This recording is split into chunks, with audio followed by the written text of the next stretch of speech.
Od nefesli diyarı,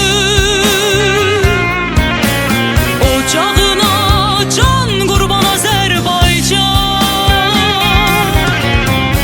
Əziz sən də eğilməyən vüqarımsan, uçağına canım kurban Azerbaycan. Savaşlardan Vətənin anasıydı, bağlamış qonasıydı, dünyaya da fəslidir. Sən qalibsən Azərbaycan. Bu bayram.